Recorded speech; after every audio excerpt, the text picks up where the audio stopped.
Assalamualaikum warahmatullahi wabarakatuh. Bismillahirrahmanirrahim. Alhamdulillahirabbil alamin. Wassalatu wassalamu ala asyrofil anbiya'i wal mursalin sayyidina wa maulana Muhammadin wa ala alihi wa sahbihi wa barik wa sallim ajmain, amma ba'du. Para pendengar atau para pemirsa yang dirahmati oleh Allah, kali ini saya akan memberikan video tentang mayoritas penduduk surga adalah bangsa Indonesia. Sebelumnya marilah kita mengucapkan syukur kehadirat Allah Subhanahu wa taala atas berkat rahmat karunia yang telah diberikan kepada kita sekalian, sehingga kita masih diberi oleh Allah umur yang panjang. Alhamdulillah. Diberikan kenikmatan iman, senantiasa percaya kepada Allah. Diberikan kenikmatan Islam, senantiasa beribadah kepada Allah. Diberikan kenikmatan ihsan, senantiasa berbuat baik. Nikmat-nikmat yang lain berupa kesehatan baik lahir maupun batin. Sementara saudara kita ada yang meninggal dunia, ada yang sakit baik di rumah maupun di rumah sakit. Untuk itu kita yang diberi nikmat oleh Allah sebagai rasa syukur kita kepada Allah, kita ucapkan dengan ucapan Alhamdulillahirabbil alamin. Selanjutnya salawat serta salam kita limpahkan kepada junjungan kita Nabi besar Muhammad sallallahu alaihi wasallam. Allahumma salli wa sallim alaihi. Allahumma salli ala sayyidina Muhammad. Allahumma salli wa sallim alaihi. Kita limpahkan kepada keluarganya, sahabat-sahabatnya, pengikut-pengikutnya termasuk kita sekalian dengan ucapan Allahumma shalli ala sayyidina Muhammad. Allahumma shalli wa sallim alaihi. Baiklah para pemirsa, apa dasar saya memberikan video tentang mayoritas penduduk surga adalah bangsa Indonesia? Yang pertama, Al-Kisah Sayyid Muhammad Alawi Al-Maliki ketika mendampingi gurunya yang bernama Syekh Utsman yang berziarah ke makam Rasulullah SAW di Madinah. Ketika rombongan itu khusyuk bermunajat kepada Allah dan bersolawat di depan makam Rasulullah SAW, tiba-tiba Syekh Utsman dibuka mata batinnya sehingga kasyaf bertemu dengan Rasulullah SAW yang tengah diikuti oleh beberapa kelompok atau jamaah manusia di belakangnya. Kemudian beliau bertanya, siapa gerangan orang-orang yang tersebut itu ya Rasulullah? Tanya Syekh Utsman. Dengan wajah teduh dan senyum Rasulullah SAW menjawab, merekalah adalah orang-orang dari sebuah bangsa yang sangat mencintai aku dan aku juga mencintainya. Jawaban itu semakin membuat penasaran Syekh Utsman. Dari bangsa manakah mereka ya Rasulullah? Senyum kembali mengembang dan Rasulullah menjawab, Indonesia. Saat kembali tersadar, Syekh Utsman segera melontarkan pertanyaan kepada segenap rombongan yang mengikutinya. Hei, adakah dari kalian di sini yang berasal dari Indonesia? Aku sangat mencintai Indonesia karena Rasulullah SAW mencintai mereka, ungkapnya. Cerita ini diriwayatkan oleh Sayyid Muhammad Alawi Al-Maliki, seorang ulama kesohor yang kerap menyambangi Indonesia. Soal ekspresi rasa cinta terhadap Rasulullah SAW, orang Indonesia memang tiada duanya. Ketulusannya tercermin dari menjamurnya berbagai forum, yaitu peringatan Maulidin Nabi Muhammad SAW. Di Indonesia perayaan Maulid Nabi bisa digelar tiap minggu sepanjang tahun tidak hanya pada bulan Rabiul Awal. Perasaan rasa cinta itu kemudian menjadi salah satu pemantik Sayyid Muhammad Al-Maliki menulis buku yang berjudul Takhrij Ahadits Maulid Ibnu Ad-Diba. Kitab Mungil itu tak hanya mengupas sanad dan matan hadis, tetapi juga mengupas isu seputar hukum perayaan Maulid Nabi yang sejak dulu dituduh oleh beberapa kalangan sebagai aktivitas bid'ah yang sangat menyimpang dari ajaran Rasulullah SAW. Sayyid Muhammad mengulas secara argumentatif bahwa ekspresi kecintaan terhadap Rasulullah SAW yang dirayakan melalui kegiatan-kegiatan pembacaan sirah, biografi, dan kasidah puji-pujian adalah perbuatan yang terpuji. Para pemirsa yang dirahmati oleh Allah, salah satu argumen penting yang menjadi dasar diperkenankannya merayakan rasa cinta itu adalah sikap Rasulullah SAW yang mengekspresikan rasa syukur atas hari kelahirannya dengan cara yaitu berpuasa hari Senin. Juga ekspresi pamannya Abu Lahab yang memerdekakan budak yang bernama Suwaibah, yang didorong kegembiraan atas kelahiran yaitu kemenakannya yang bernama Muhammad sallallahu alaihi wasallam. Kelak ketika Nabi Muhammad sallallahu alaihi wasallam diangkat menjadi rasul, Abu Lahab memang menjadi salah satu penentang utama agama yang dibawa oleh Muhammad sallallahu alaihi wasallam. Bahkan namanya diabadikan menjadi salah satu nama surat dalam Al-Quran. Abu Lahab menjadi penghuni neraka. Namun dari riwayat yang diceritakan oleh Abbas, saban hari Senin Allah meringankan siksa Abu Lahab.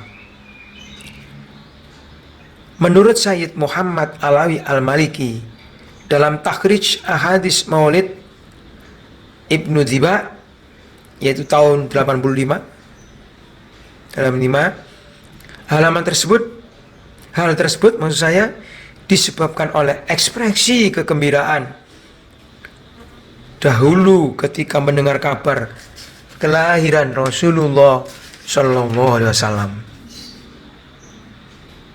Para pemirsa yang dirahmati oleh Allah, argumentasi yang kedua sesuai apa yang disampaikan oleh Syekh atau dari Al-Habib Umar bin Hafid pernah menjelaskan bahwa Rasulullah SAW pernah mengabarkan bahwa ada suatu tempat di bumi ini yang diberikan keberkahan oleh Allah Subhanahu wa Ta'ala. Tempat itu ditandai pusaka merah dan putih, di mana penduduk di dalamnya dianggap oleh Rasulullah SAW sebagai umatnya dan sangat mencintai Rasulullah SAW. Sebelum Indonesia menjadi sebuah negara, Rasulullah SAW sudah memberitakan kabar ini 1400 tahun yang lalu, bahwa nanti adanya sebuah tempat di bumi ini yang dianugerahi keberkahan yang besar dari Allah Subhanahu wa Ta'ala, yang ditandai oleh pusaka merah putih. Merekalah umatku yang mencintai diriku dan ahli baitku. Semenjak berita itu, para wali Allah dan golongan para ahlul bait Rasulullah SAW di zaman dulu diperintahkan untuk hijrah, pindah, dan berdakwah menyebarkan agama Allah di Indonesia. Maka beruntunglah kalian para penduduk yang lahir di negara Indonesia, karena 1400 tahun yang lalu sudah didoakan oleh Rasulullah Sallallahu Alaihi Wasallam dan seluruh para malaikat Allah. Indonesia adalah negeri yang paling dijaga oleh Allah Subhanahu Wa Taala. Indonesia adalah negeri Islam, sama dengan negara yang lainnya yang mendapatkan ujian, musibah, fitnah, dan lain-lain.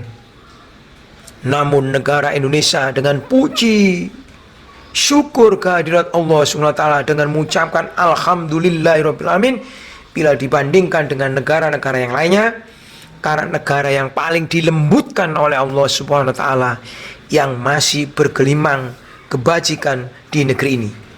Ini disebabkan karena banyak leluhur kalian adalah wali-wali besar, orang-orang yang tulus dan ikhlas dan bertakwa kepada Allah SWT serta kaum solihin, sehingga negeri kalian ini memiliki kemiripan dari banyak wali-wali tersebut dengan negeri Hadramaut yang memiliki daripada kemuliaan dan kebaikan tersebut. Yang negeri ini terkena fitnah dari hari-hari terakhir ini. Al-Habib Ali bin Abdullah bin Syihabuddin dahulu mengatakan, seandainya bala musibah turun ke seluruh penjuru dunia, tidak ada yang masuk ke negeri Hadramaut dari bala musibah itu, mungkin kecuali hanya 10% saja, dan tidak ada yang sampai ke kota Tarim dari bala tersebut kecuali 10% atau 1% saja. Ketika Habib Soleh bin Muhammad bin Muhsin Tanggul itu, ini dari Pasuruan nih, beliau pernah bercerita tentang masuknya komunis di negara Indonesia. Itu hanya sebuah masa singkat saja yang kemudian dihabiskan dan diangkat oleh Allah Subhanahu wa Ta'ala. Seandainya bukan dikarenakan keberadaan para wali-wali besar yang memiliki makom yang tinggi di sisi Allah tersebut, maka komunis tidak akan keluar dari Indonesia. Tapi berkat merekalah komunis keluar dari Indonesia. Dengan syafaat mereka bersihlah negeri ini Indonesia dari komunis. Para pemirsa yang dirahmati oleh Allah, argumentasi yang ketiga yaitu dari Bapak Profesor Kiai Haji Abdul Ghafur Pemangku, yaitu guru di pondok pesantrennya, yaitu di Sunan Derajat Lamongan. Negara Indonesia secara hakikat atau secara gaibnya, menurut mereka, menurut Kiai Haji Abdul Ghafur, beruntung kita menjadi penduduk Indonesia. Kenapa? Karena calon penduduk surga, katanya beliau. Di dalam kitab yang dikarang oleh Sunan Sendang, dari kulit kambing diceritakan bahwa tiap-tiap hall di Pondok Sunan Derajat dengan wayang songsong yang dikarang sekitar 500 tahun yang lalu, yaitu oleh tangan kanannya Sunan Derajat. Diceritakan sebagai berikut. Allah Subhanahu wa Ta'ala itu mempunyai petugas-petugas yang berupa manusia yang jumlahnya 40. Menurut orang manakib disebut Rijalul Ghaib. Secara umum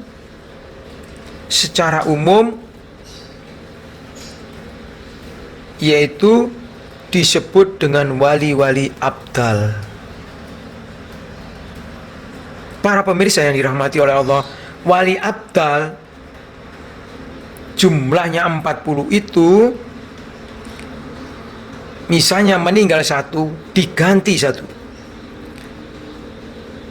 Kemudian tugasnya mengelilingi jagat seperti malaikat, bisa berubah wujud. Wali abdal yang jumlahnya 40 ini dipimpin oleh wali autad. Jumlahnya berapa? 7. Wali Autad 7 ini dipimpin oleh wali kutub yang jumlahnya 1. Suatu hari sekitar tahun 900 atau sekitar 2500 tahun yang lalu, setelah wafatnya Nabi, wali abdal yang jumlahnya 40 itu mengadakan rapat pleno di negeri Irak, Baghdad sana. Yang dirapatkan adalah besok akhir zaman harus ada negara penduduk yang mayoritasnya penduduknya beragama Islam. Itu ada yang satu wali yang mengatakan demikian. Jika tidak ada negara penduduknya Islam, maka Islam akan dijadikan sepak bola. Negara manakah ya? Ini dirundingkan, dirapatkan pleno. Dipikirkan oleh wali-wali abdal ini. Ada salah satu wali mengatakan, sampai suatu hari ada wali abdal yang mengatakan sebagai berikut, kenapa kita bingung-bingung? Rasulullah SAW pernah bersabda, yadharul islami fi akhir zaman min ardi syar. Saya ulang, yadharul islami fi akhir zaman min ardi syar. Besok akhir zaman, Islam yang paling kuat itu ada di sebelah timur. Hadis sahih. Kanjeng Nabi kalau sholat menghadap ke barat, yaitu Madinah, berarti yang diharapkan Nabi yaitu timurnya Mekah dan Madinah. Akhirnya dicari-cari wali abdal, mana ya? Apakah India juga sebelah timur, timurnya Mekah dan Madinah? Malaysia juga sebelah timur Mekah dan Madinah. Filipina juga Mekah, timurnya Mekah dan Madinah. Indonesia juga timurnya Mekah dan Madinah. Akhirnya kesepakatannya sudah menemukan ada salah satu wali abdal yang ngacung. Saya pernah mendengar Nabi bersabda, tandanya penduduk surga ada 2, hasanah kholoqah wa hasanah khuluqah. Hasanah kholoqah yaitu bodinya cukup dan tata kramanya baik. 2 syarat inilah menjadi penduduk ahli surga. Akhirnya dirapatkan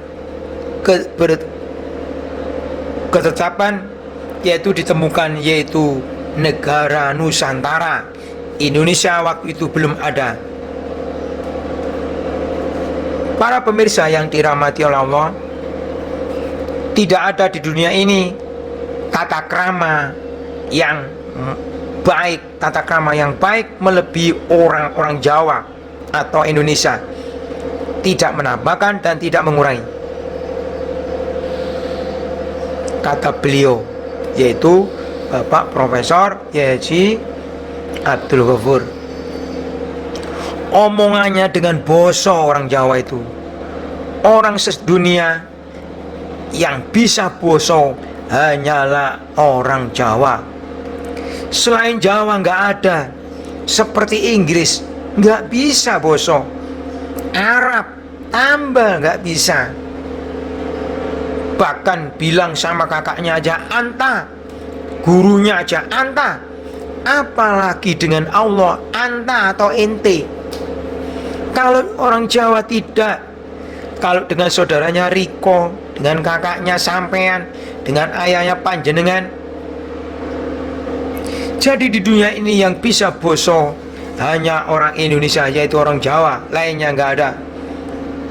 Bisa dilihat di Mekah pada waktu musim haji, tata kromonya yang paling baik adalah orang Indonesia. Para pemirsa yang dirahmati oleh Allah, akhirnya diputuskan, yaitu negara Nusantara atau Indonesia. Jadi jangan sampai ada yang menduduki negara Indonesia ini selain Islam. Wali Abdal yang ditugasi numbali Pulau Jawa persis bubarnya kerajaan Majapahit. Kemudian Wali Abdal akhirnya langsung menuju istilah Jawa Njojok ke Tuban, pelabuhan yang ada dulu hanya Tuban, ke selatan sampai ke Babat. Akhirnya wali ini ke selatan sampai ke Babat, ke selatan lagi sampai ke perempatan Modo, akhirnya belok ke barat. Pas subuh-subuh ada perempuan cantik hamil tua mau melahirkan, dijaga tentara 2 orang dengan membawa pedang, dengan rencana yaitu apabila bayi itu lahir langsung dibunuh. Ini gara-garanya yaitu mendapat fitnah dari istri tuanya Raden Wijaya Mojopahit. Para pemirsa yang dirahmati oleh Allah, kenapa kok dibunuh bayi ini? Sebab katanya nanti bisa menguasai yaitu Pulau Jawa. Akhirnya para pemirsa, Wali Abdal tahu wanita ini mau melahirkan dan gemetar karena ada tentara itu. Kemudian Wali Abdal menjelma langsung masuk ke rahimnya. Kemudian lahir bayi itu. Sebenarnya adalah penjelmaan Wali Abdal. 2 penjaga tersebut lari terbirit-birit, lari tunggang langgang. Setelah melahirkan langsung diboyong ke rumahnya Pak Lurah. Kemudian dijadikan anak angkat sama Pak Lurah dan ibunya dirawat di situ sampai meninggal di dunia, yaitu di desa namanya Ogal Agil, yaitu ini adalah istri mudanya Raden yaitu Wijaya Raja Majapahit. Bayi tadi diasuh kemudian menjadi besar, akhirnya menjadi orang yang sakti Mondrokuno, dinamakan Joko Modo. Kemudian bertambah besar, yang sangat ditakuti oleh pencuri dan rampok dan lain-lain. Suatu hari Raja Majapahit mengadakan sayembara, yaitu adu kerbau. Siapa yang menang mengalahkan yaitu kerbau Raja Majapahit akan dijadikan yaitu patihnya. Kemudian Joko Modo pergi ke kerajaan dengan membawa kerbau, karena Joko Modo ini waktu kecilnya juga sering yaitu bermain dengan kerbau. Kemudian diadu, maka kerbau Joko Modo menang, mengalahkan kerbaunya Raja Majapahit. Akhirnya diangkatlah sebagai panglima di kerajaan Majapahit. Tidak tahu sebenarnya itu adalah anaknya dari lain ibu. Waktu Raja Majapahit ganti nama dengan Hayam Wuruk, disitulah Joko Modo menjadi patih yang diganti dengan nama Patih Gajah Modo. Para pemirsa yang dirahmati oleh Allah, ketika menjadi patih, kemudian dari pulau ke pulau satu, kurang lebih ada 13.000 pulau. Tugasnya ialah jangan sampai selain Islam kuat di negeri Nusantara, yaitu Indonesia, ditumbali. Memang misinya adalah numbali pulau-pulau itu. Tetapi ada satu yang ketinggalan, yaitu satu pulau namanya Bali. Karena waktu itu dikuasai oleh Prabu Minak Jinggo yang sakti Mondrokuno, yang mempunyai aji-aji kuning. Sampai sekarang Gajah Mada,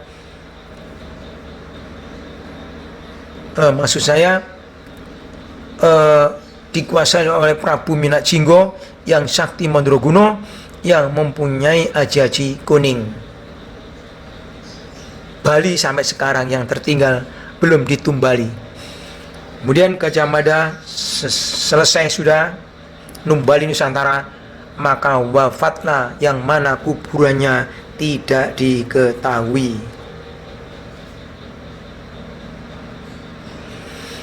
Kenapa begitu? Ini saya alihkan ke masa Nabi. Ketika Nabi wafat diganti oleh Abu Bakar As-Siddiq. Abu Bakar As-Siddiq wafat diganti oleh Umar. Khalifah Umar wafat diganti oleh Utsman. Utsman wafat diganti oleh yaitu Sayyidina Ali. Sayyidina Ali wafat diganti oleh Muawiyah, dan Muawiyah wafat diganti oleh Yazid bin Muawiyah. Ketika Yazid menjadi raja atau khalifah, ada peristiwa yang sangat memalukan. Apa itu? Yaitu pembantaian keluarga Nabi. Anak turunnya Nabi dibunuh, dipotong lehernya, yang disebut yaitu peristiwa Karbala. 81 anak cucu Nabi dibunuh, termasuk Sayyidina Husain, dipotong lehernya, diacung-acungkan dengan tombak. Pokoknya memalukan. Memang setan berusaha menjerumuskan manusia. Para pemirsa yang dirahmati oleh Allah, ada anak turun Kanjeng Nabi Muhammad SAW yang masih kecil, umur 8 tahun, sakit, namanya yaitu Ali Zainal Abidin, putra dari Sayyidina Husain. Ada seorang yang menyembunyikan, kemudian dilarikan ke Samarkand atau Samarkand di perbatasan Rusia. Disitulah Ali Zainal Abidin dibesarkan. Setelah besar, khawatir, kemudian melarikan diri sampai ke perbatasan Rusia Cina atau Beijing. Ali Zainal Abidin punya anak banyak sekali, dan anak cucunya salah satunya ada namanya Syekh Jamaluddin. Syekh Jamaluddin keliling sampai ke Thailand, kemudian menyeberang masuk ke Pulau Jawa, langsung ke Desa Bulu di perbatasan antara Jawa Tengah dan Jawa Timur. Syekh Jamaluddin satu-satunya anak cucu Nabi yang asli yang masuk Pulau Jawa, asli keturunan Kanjeng Nabi Muhammad SAW. Syekh Jamaluddin ke Bulu, kemudian masuk ke selatan, yaitu masuk ke Jatirogo, Tuban. Tuban adalah sangat berjasa untuk Islam Indonesia. Di Jatirogo ke selatan, masuk ke desa Jambi. Di Jambi ada kuburan maesanya dari pohon serut. Disitulah pesariannya Syekh Jamaluddin. Di Syekh Jamaluddin yaitu kurang lebih, yaitu di Jatirogo kurang lebih 3 kilo. Disitulah dimakamkan, dan ada air jernih. Disitulah Syekh Jamaluddin membangun langgar dan pondok pesantren di Pulau Jawa pertama kali, menyebarkan agama Islam. Anak cucunya sampai ke Rembang, ke Lasem, Sarang, semua keturunan anak cucu Nabi. Syekh Jamaluddin kemudian mempunyai anak namanya Ibrahim Asmorokondi. Kemudian mempunyai anak yang bernama Raden Rahmat Sunan Ampel, yang menurunkan anak cucu sampai ke Malang, Pasuruan, Bangil, Sidoarjo dan lain-lain.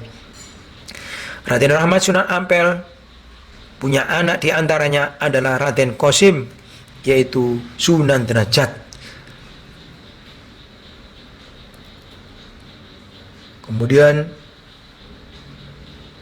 Sunan Derajat, Raden Sunan Ampel Raden Rahmat Sunan Ampel mempunyai anak, diantaranya adalah Raden Qasim Sunan Derajat menurunkan anak cucu sampai ke Lamongan, Babat, Langitan, semua anak cucu Nabi adalah keturunannya, maksud saya yaitu menurunkan sampai banyak. Di Arab sudah habis karena dibantai. Islam yang paling banyak sedunia adalah Indonesia. Indonesia Islamnya yang terbanyak adalah di Pulau Jawa. Islamnya paling banyak adalah Jawa Timur, dan Jawa Timur Islamnya yang paling banyak adalah Tuban dan Lamongan. Yang paling banyak membanjiri Mekah dan Madinah adalah orang Jawa, khususnya yaitu Jawa Timur. Jangan kaget, nanti yang memenuhi surga adalah orang Indonesia, khususnya orang Jawa Timur atau Indonesia, saya ulangi. Sebab keturunannya Kanjeng Nabi yang asli yaitu rata-rata di Pulau Jawa. Para pemirsa yang dirahmati oleh Allah, ketika tahun 1404 anak turun Nabi sudah tersebar di Pulau Jawa, Kalimantan, Sumatera, dan lain-lain. Ada kejadian aneh yang diceritakan di Wayang Songsong, biasanya di tiap acara hallnya Sunan Derajat. Di negara Turki, para pemirsa, ada seorang raja yang sakti Mondrokuno. Nama raja itu atau sultan itu namanya Sultan Muhammad yang kaya raya. Beliau bermimpi bertemu dengan yaitu Allah. Mimpinya diperintahkan untuk mencari orang yang jumlahnya 9. Disuruh ke Pulau Jawa untuk dibiayai dan berdakwah di Indonesia. Diperintah oleh Allah untuk mengislamkan raja-raja di Pulau Jawa dengan syarat orangnya harus jumlahnya 9.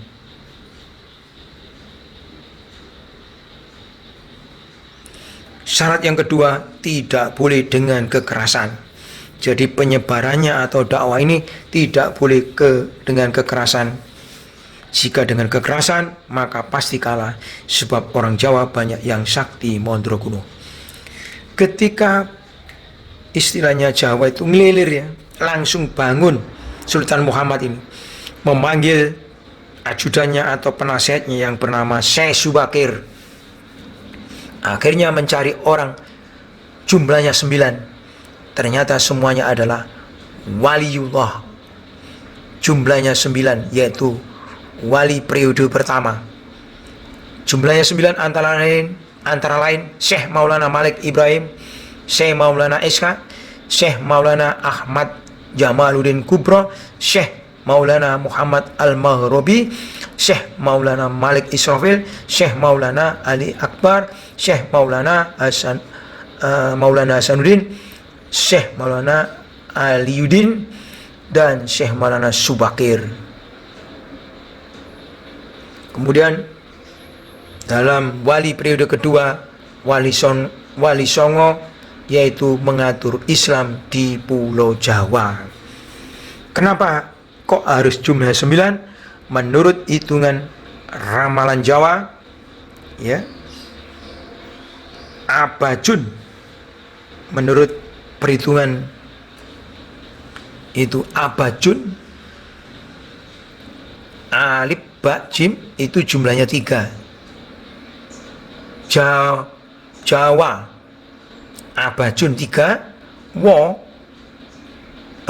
saya Jim itu 6, Wow itu 3. Jadi jumlahnya 9 menurut hitungan ramalan Jawa.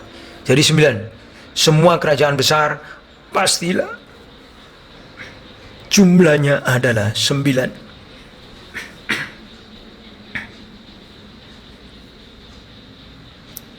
Semua kerajaan-kerajaan besar pasti jumlahnya 9.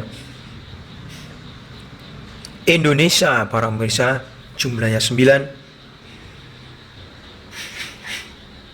Majapahit jumlahnya hurufnya 9. Siliwangi 9. Blambangan 9. Pancasila 9, Sriwijaya 9, Singosari 9, dan NU sendiri bintangnya 9. Disindir oleh Kanjeng Nabi, Nabi wafat 63 jumlah 9, Abu Bakar meninggal 63 jumlah 9, Umar bin Khattab 63 jumlah 9, Utsman bin Affan wafat 72 jumlah 9, Sayyidina Ali 63 jumlahnya 9. Perjuangan Islam adalah pertama Nabi atau Rasulullah, kemudian Abu Bakar, Umar, Utsman, Ali 5, kemudian Syafi'i, Maliki, Hanafi, Hambali juga 9. Jawa juga ada kepercayaan yaitu Pendowo Limo, Puntadewa, Brotoseno, Arjuna, Nakula Sadewa, Semar Bagong, Petruk, Gareng, jumlahnya 9. Demikian para pemirsa, mudah-mudahan bermanfaat. Kurang lebihnya mohon maaf yang sebesar-besarnya. Mudah-mudahan kita benar apa yang dikatakan para ulama, para yai, para habib, bahwa kita insya Allah akan menjadi penduduk ahli surga dengan doa Allahumma inni as'aluka ridhokal jannah, atau Allahumma ajirni minan nar, Allahumma ajirni min, Allahumma inni as'aluka ridhaka wal jannah wa na'udzubika min syarrika wan nar. Demikian, mudah-mudahan bermanfaat masalah fitni wa dunya wal akhirah. Mohon maaf yang sebesar-besarnya. Wallahu muwaffiq ila aqwamit thoriq. Wassalamualaikum warahmatullahi wabarakatuh.